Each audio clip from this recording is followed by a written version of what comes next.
be up here? Or do you want to go up there? You can come up here. Yes, good girl. You can do it. Yeah, you want to be in the video? Do you want to be part of my video? You want to make an appearance? Make a little special guest appearance?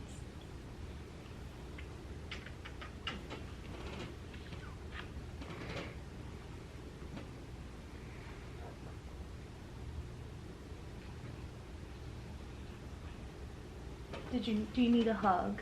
Is that what you needed? You need a hug. We have a little guest star today. Sadie's decided that she wants to be in the video too. Hello everyone. Welcome back to my channel, or welcome to my channel if you're new. My name is Kristen. This is Sadie.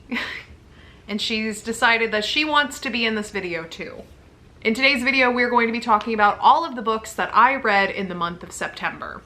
So I was able to get through 8 books throughout September, which is really good. I've still been reading every month. I just haven't been hitting as high of numbers as I was at the beginning of the year. So being able to finish 8 books in September really helped my reading challenge along a bit and also gave me some content to go through. I'm gonna try to keep this video pretty short and to the point because we have a lot of stuff to cover. I have a lot to say about the books that I read in September. So let's just go ahead and jump into it. So I know it's been quite a while since I've done a proper wrap-up video on this channel, but it's going to follow similar format to the ones that I've done in the past. We're going to be going over all of the stats for the books that I read, and then we're going to be going through each book individually from the lowest rated books to the highest rated books that I read in September. We'll start off with some statistics, some stats for nerds, as I like to call it, because I myself am a nerd. I enjoy statistics, I enjoy a pie graph, so let's get those visuals up there and talk about the overarching themes of the books that I read. So like I already mentioned, I did finish 8 books in the month of September. So as you can see from this mood pie graph, the books that I ended up finishing in September had the overarching themes that we expect from this channel. Those would be mysterious, dark, emotional, tense.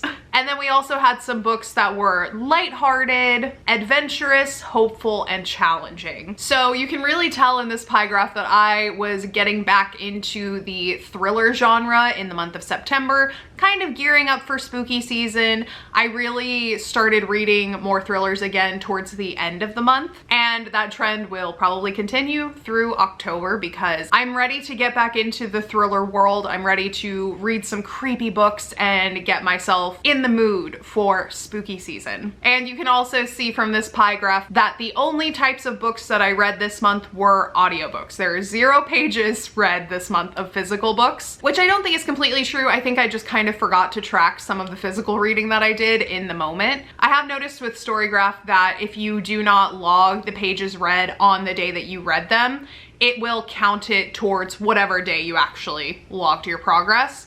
So I did read a couple pages of The Intern. I did start that in September and I am physically reading it, but it didn't show up on here. So I must not have been actively tracking my progress in September for that book. But even so, like 10 pages is pretty much negligible in this context. So I'm not particularly worried about that not showing up on this wrap up, but I did read the tiniest bit of a physical book in the month of September. But as you can see, I listened to over 117 hours of audiobooks. So that's definitely where the bulk of my reading challenge books are coming from as of right now. As far as the pace of the books that I read this month, they were 88% medium paced books and 12% fast paced books.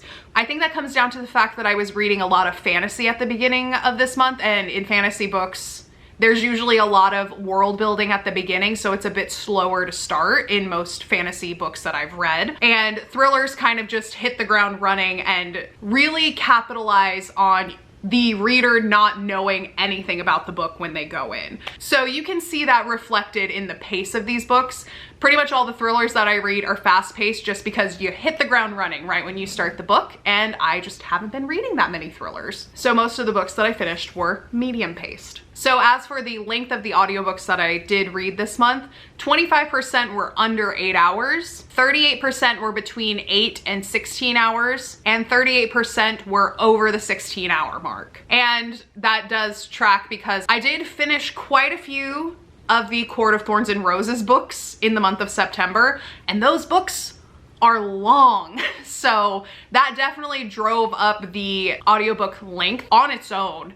And some of the fast-paced thrillers were filling out that under 8-hour category. As for the genres that I read this month, we had 4 books that fell into the categories of thriller, romance, and fantasy. We had 2 books that were categorized as mysteries, and there was 1 book that fell into the categories of LGBTQIA+, literary, horror, and crime. Now that's not saying that the same book hit all of those marks, but there is 1 book that qualified for each one of those genres. And lastly, the average star rating for the books that I read this month was a 3.78. And as you can see from the bar graph, most of the books that I read were rated 4 stars. I just had some ones that were rated lower that ended up bringing that average down. And we are going to talk about exactly why I rated a book 2 stars. I almost said this semester. I'm not in school anymore. This month. So with all that said, let's go ahead and dive into the breakdown of what I rated each of the books that I read this month. And we're going to start with the 1 book that I rated 2 stars, and that was Small Game. So this was a book that I rated 2 stars because I was very let down by it. It was marketed as a thriller book. It's a survival thriller.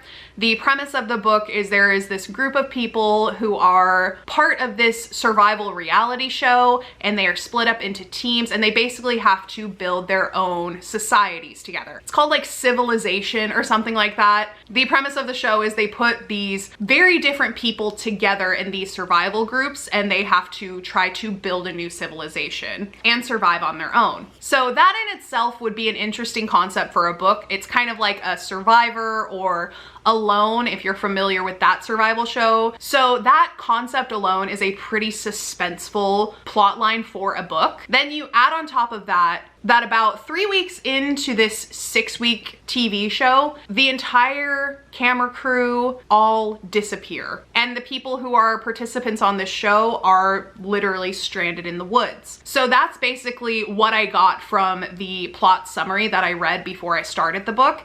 And I was so excited going into this. I was very interested in it. It kind of seemed like it would be kind of like a Hunger Games kind of vibe, but in real life, not in like a controlled environment like the Hunger Games are, but the same kind of stressors of survival and just trying to stay alive till the end. But my biggest problem with this book is it wasn't thrilling.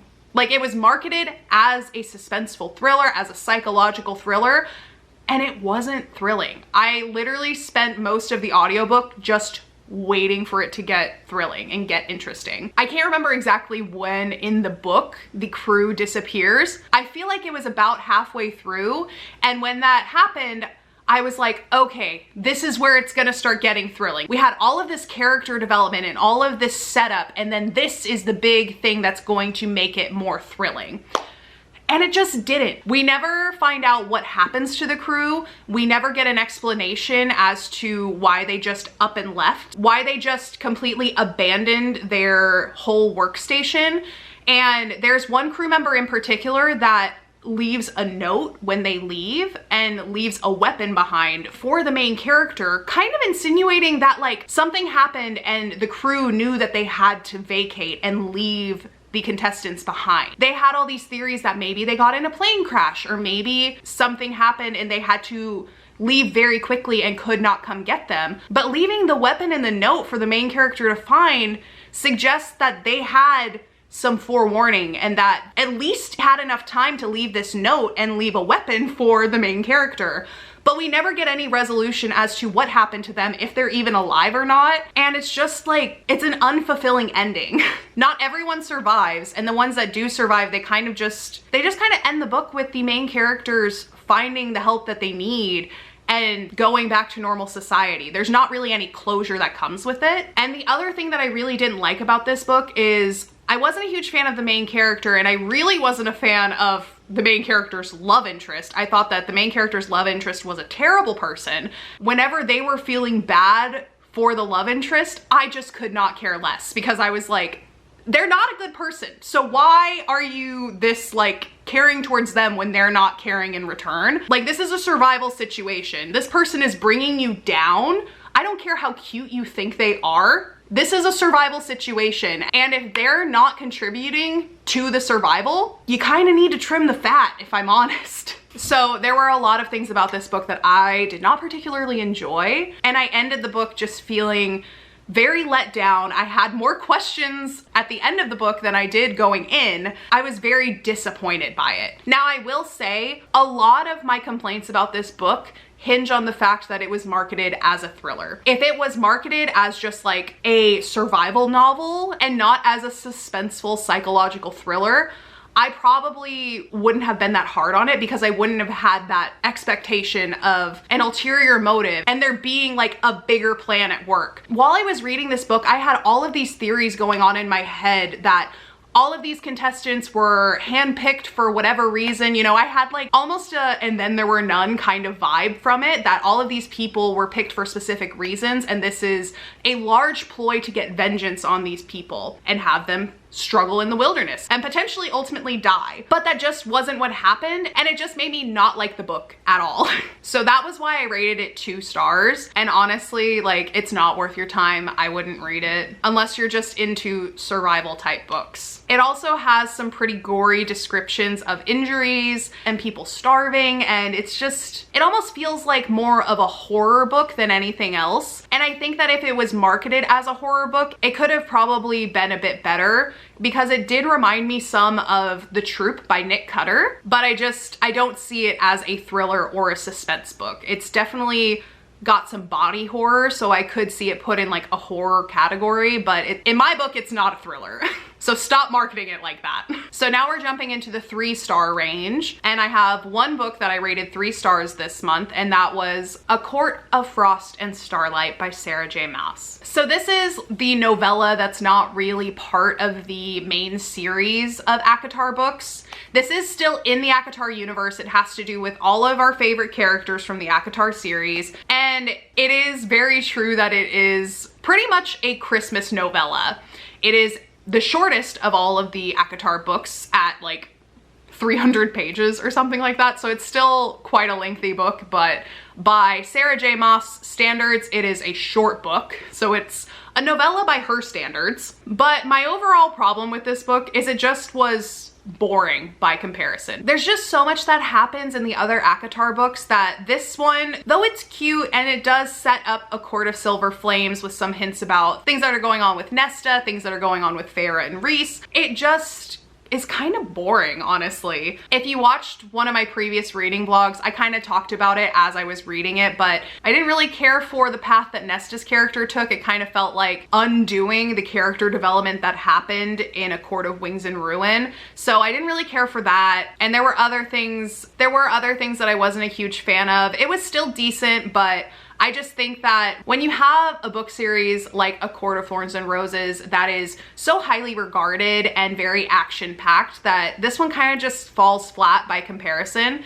It's not a bad book. I would not say it's a bad book by any means. Aside from the little tidbits that it did kind of foreshadow for A Court of Silver Flames, it just didn't really give me that much. It was cute when they like exchanged presents and things like that, but the whole time there was just like this tension with Nesta and the rest of the crew, and she just kind of brought the mood down a lot, and it just, I didn't care for it. At least in my opinion, by the time we got to A Court of Wings and Ruin, I had grown to like Nesta. You kind of get to understand her a bit more, kind of understand where she's coming from with her hard exterior. You don't fully understand her by the end of the 3rd book, but you get a better sense of her character and why she is the way she is. And then it just kind of felt like in this novella, they were backtracking and like making her the problem character, because there's not really a villain or a big instance that they're building towards in A Court of Frost and Starlight.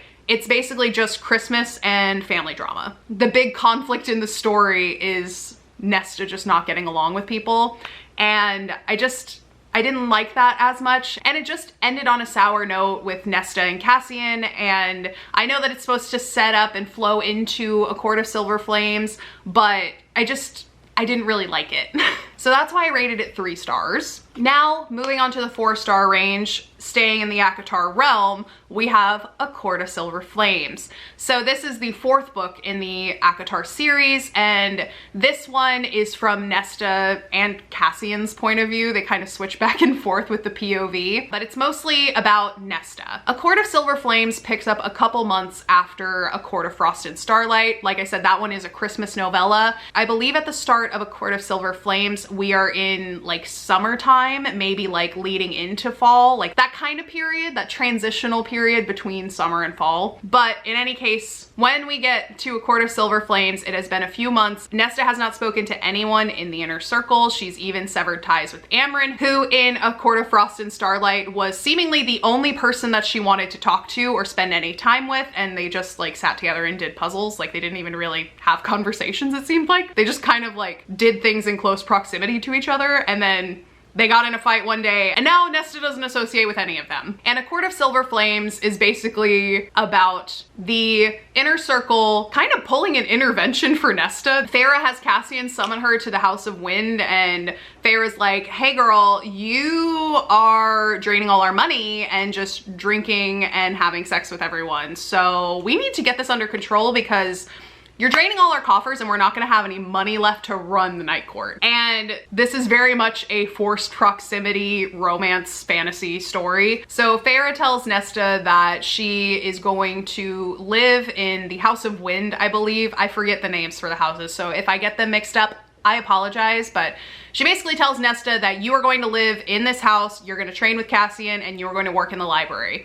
You are not going to have any alcohol, and you're going to stay there until you get your attitude right. So that's where our forced proximity romance comes into play. Her and Cassian are forced to live together, and like Azriel's there too, but he's like also doing his spy master stuff, so he's kind of like in and out, and like he basically acts as the interrupting force anytime they get close together. Like they'll be having like a tense, flirty, like intimate kind of moment, and then they just hear Azriel's boots scuffing down the hallway because like he knows that they like each other, and so he makes his presence known, which I think is kind of funny because his whole thing is that he's a spy master, so he's good at like sneaking around and getting intel on people. But when he's entering a room that he knows that Cassian and Nesta are in, he kind of just like scuffs his boots on the ground and makes extra noise so they know that he's coming, and he doesn't like catch them making out or whatever. So I thought that was kind of funny. And I did overall really enjoy this book. There are a lot of themes in this book of female friendship, female empowerment, found family. Nesta makes some really good friends in this book. They are some really fun characters.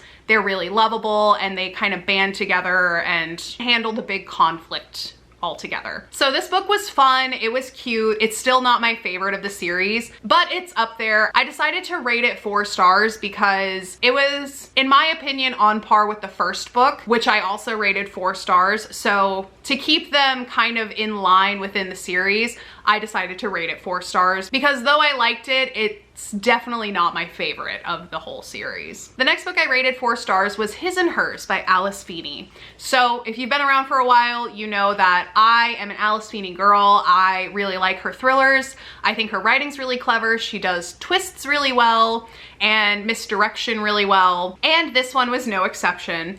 His and Hers is about a serial killer that strikes in a small town that's north of London, and the story follows an investigative journalist with the BBC and a local policeman that is investigating the murders. So this book was very good. It was very tense, very thrilling, and the only reason that I rated it 4 stars was because I did guess several of the twists in this book. I saw them coming. I had made predictions about them early on. Therefore, they just didn't really surprise me that much. And I know with Alice Feeney's writing specifically, there are other books that I've read of hers that had better twists that I did not see coming, or that I didn't even know were happening until they were already like halfway done.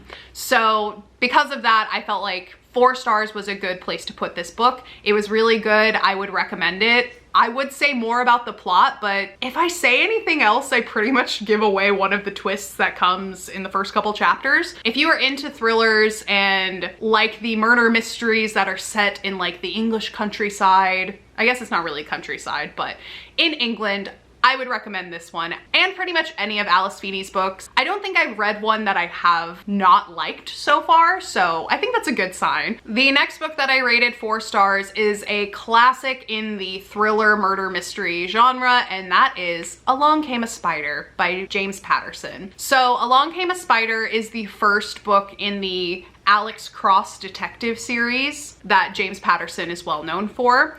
And this one is one that I started reading when I was in high school and then I just never finished it. It really drew me in from the introduction because right out of the gate, we have an introduction that deals with one of the most infamous kidnapping and murders of the 20th century, which is the Lindberg baby kidnapping. So if you're not familiar, Charles Lindberg was a very famous pilot. Would you call him a pilot?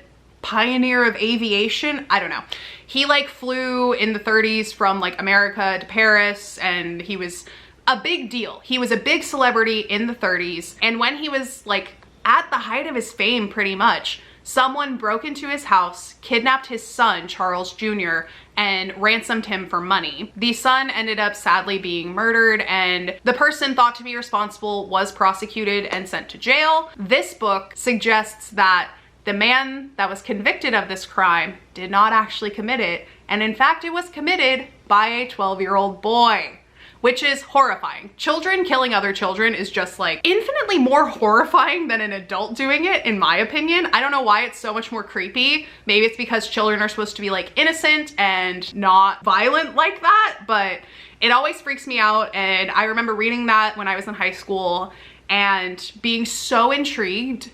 I think I even did like a literary project on it in high school, and I like won an award or something like that. I don't remember. I won like an Afghan from like the crocheting society at my high school, but that's besides the point. So I finally read the whole thing, and it was a really good book. It's a very like cliche 90s detective novel, just in the way that it's written. To be fair, it did come out in like 1992, so it's par for the course, and I believe that James Patterson is one of the pioneers of that type of writing. So it's not very surprising, but it is just kind of funny to read it in 2023 and just think about how the genre has evolved and how different the detective thriller novels are today than they were in 1992. But overall, I was intrigued with the story. It was a very twisty, turny kind of story, and I was invested up till the very end.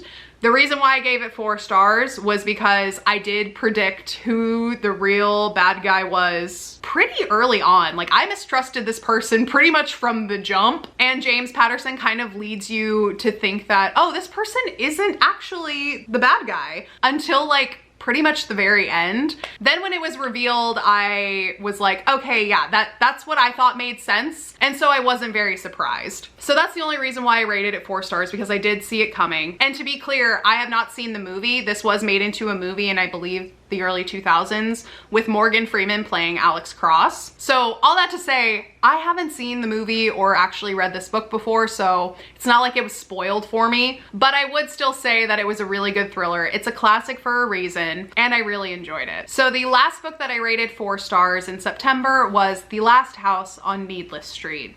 So this is one that I've seen floating around for a while, and it's been on my TBR for a long time. I own the physical book, but I decided to go ahead and listen to the audiobook so that I can finally cross it off my TBR. Maybe I'll read the physical book later, but as of right now, audiobooks are how I'm getting through all of the books that I'm reading. So I just went ahead and bit the bullet and listened to it on Audible. The Last House on Needless Street tells the story of a man named Teddy who lives in a house on Needless Street with his cat Olivia and his daughter Lauren. So he is pretty much the main character, and then we also have this other story about this young girl whose name is Laura, nicknamed Lulu, and was kidnapped from her family while they were having a day at the beach 20 years prior. Pretty much everyone has given up on finding this little girl except for her older sister. So the older sister and Teddy are 2 main characters in this story, and it was a very creepy story. It was a very compelling story. I was very into it.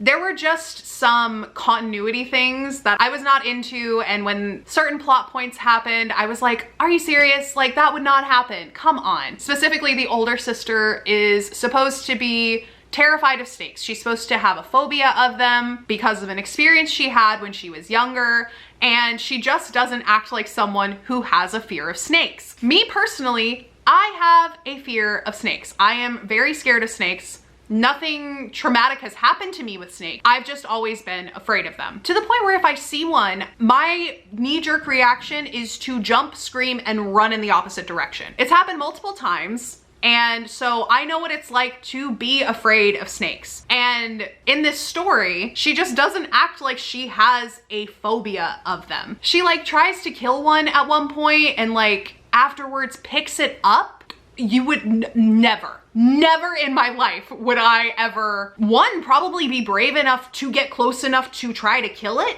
or two, pick it up once it's dead. Like, I'm not touching it. I am not getting near it. Just even thinking about it grosses me out. So like, that was one point where I was like, are you serious? Like, if she's afraid of snakes, she wouldn't do that.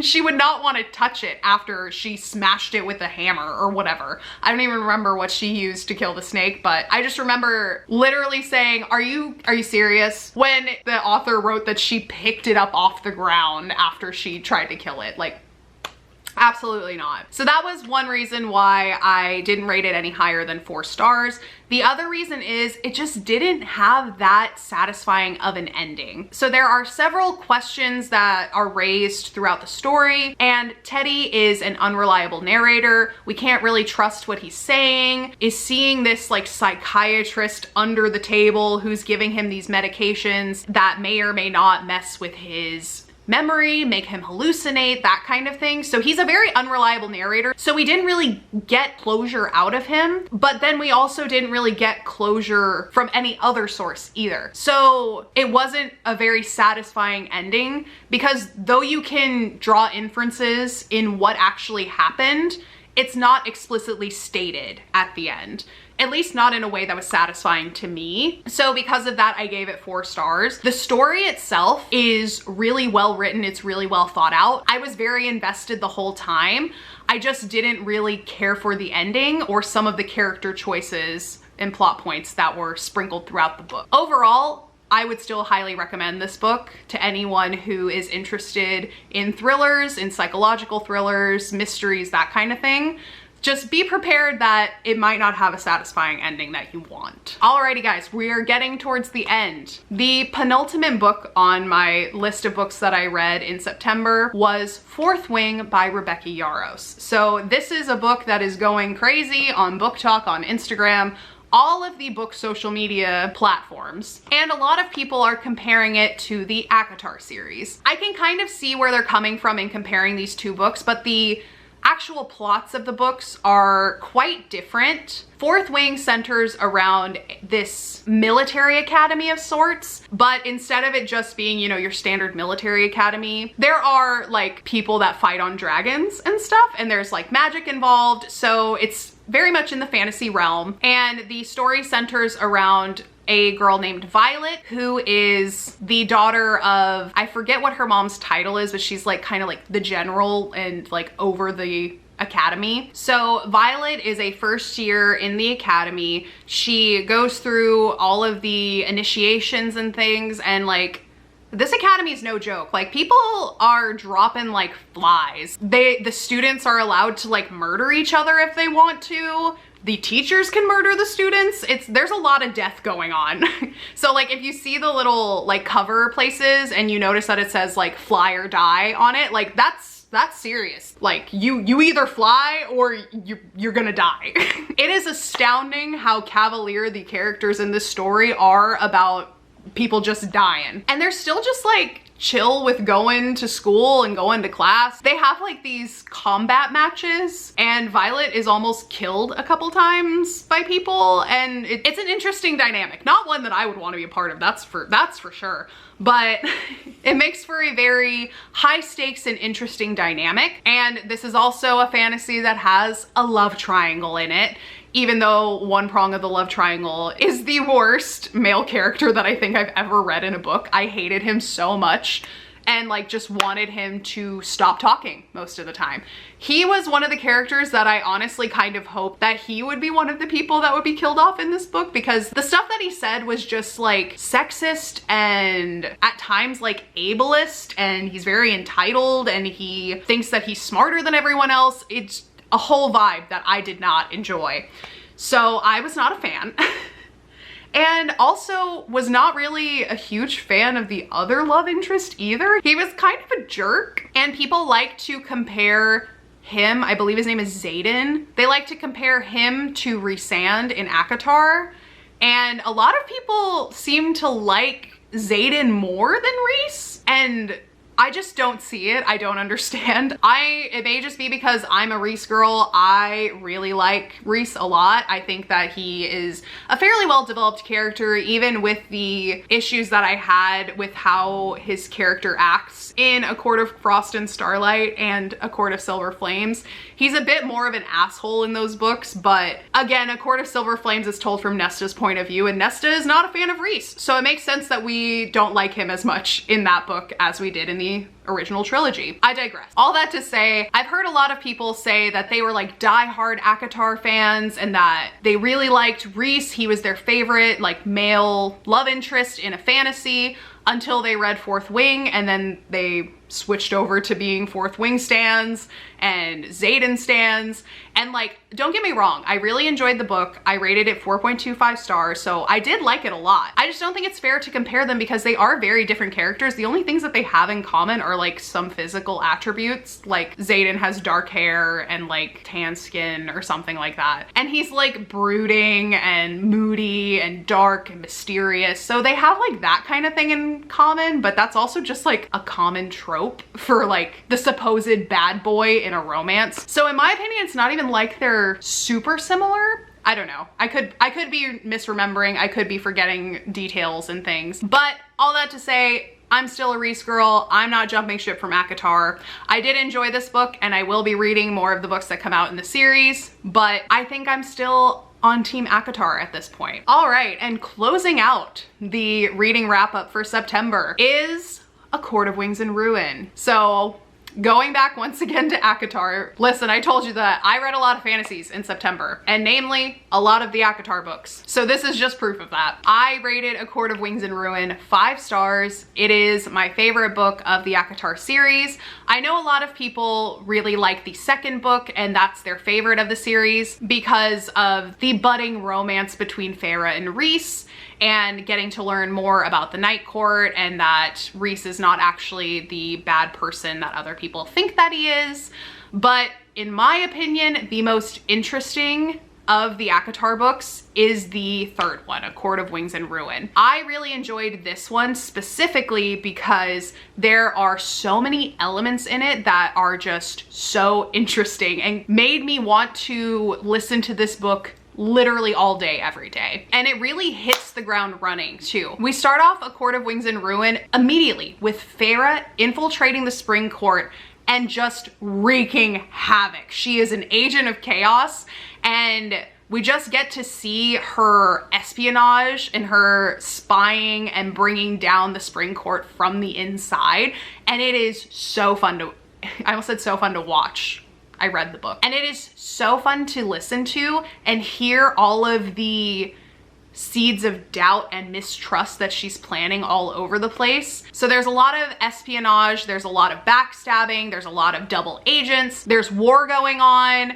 There's also funny parts. We get little funny quips from like Cassian and the Inner Circle, but in the end, it all leads up to the big war with Hybern. This is the second time that I've read this book, and it still gave me chills just like it did the first time. It made me cry like it did the first time because there were parts that I had forgotten about because it's been over a year since I read it. And it just still impacted me just as heavily as it did the first time that I read it. I know it's a bit of an unpopular opinion to have this book as your favorite, but it just has so much to it, and it was the one that enthralled me the most that it had to be my favorite, and I had to give it 5 stars once again on my second read through. So yeah, those are all of the books that I read in September, what I rated them, what I thought about them, why I rated them, what I rated them. I hope you guys enjoyed this little wrap-up video. I tried to make it short, but as usual, I rambled for a long time, so this will be fun to edit in the end. If you did enjoy this video and enjoyed hearing my rants and thoughts about the books that I read, go ahead and leave a like down below and subscribe while you're down there. I put out new videos every single week on Saturdays around noon Central Standard Time. If you have a book that just blew you away in the month of September and you want to recommend it to someone, leave it down in a comment below. I'm always looking for new book recommendations. And yeah, I hope you guys are having a wonderful day wherever you are in the world, and I will see you in the next video. Bye!